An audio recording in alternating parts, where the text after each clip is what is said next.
I would like Kenyans, first of all, to stop using this word corruption. Because what is happening in our country is theft of public resources.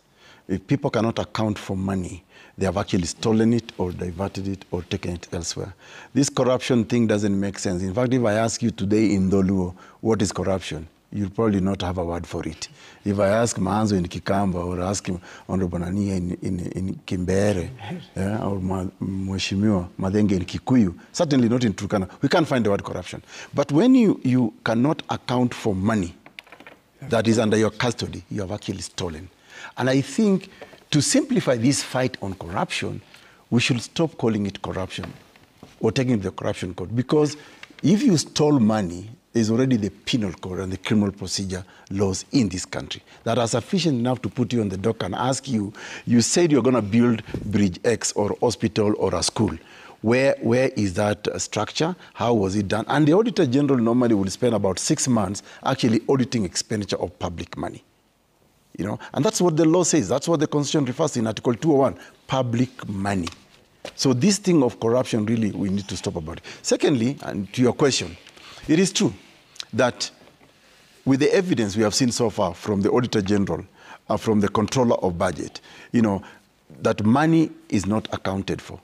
It is so sad that you have got legislators like Orengo, Tiende Amolo, and Eugene Wamalo, now coming to defend our fellow, even when they are not even allowed, for example, the investigation to go on.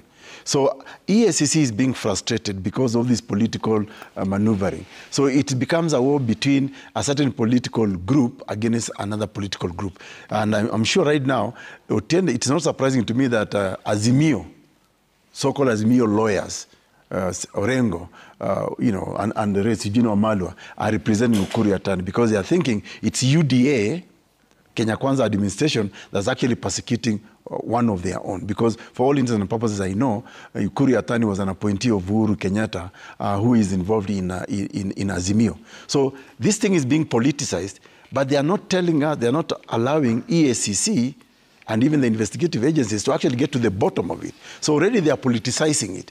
You see, it is normal. If it was an ordinary Kenyan who has been summoned by EACC, you'll never see these lawyers make such statements. If it was Ekuru Aukot or somebody else, you'll never see those lawyers. But because of the political stature of Mr. Ekuru Atani, and we are not saying that he's guilty, but at least allow the investigative agencies, arms of government, to actually question him and to ask him to account. And in any case, he isn't the only one.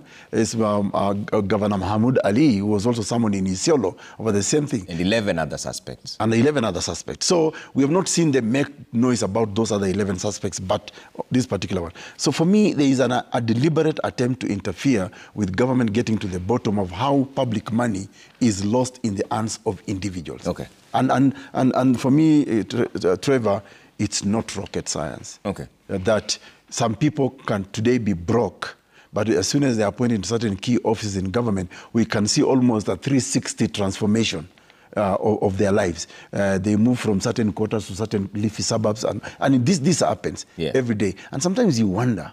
I mean, there are basic questions that people Kenya ask. You are a governor or you are a president. We know your salary monthly. But how is it that you can be giving about almost $1 million every week? Where are you getting this money from? And if President William Ruto was serious, and I hope the two UDA members of parliament here can deliver this message, what happened to the lifestyle audit of all public servants, especially starting from the very top, coming to Honorable Rukwia and Honorable Madenge and even Mahanzo? Okay. We should go back to lifestyle audit. All right.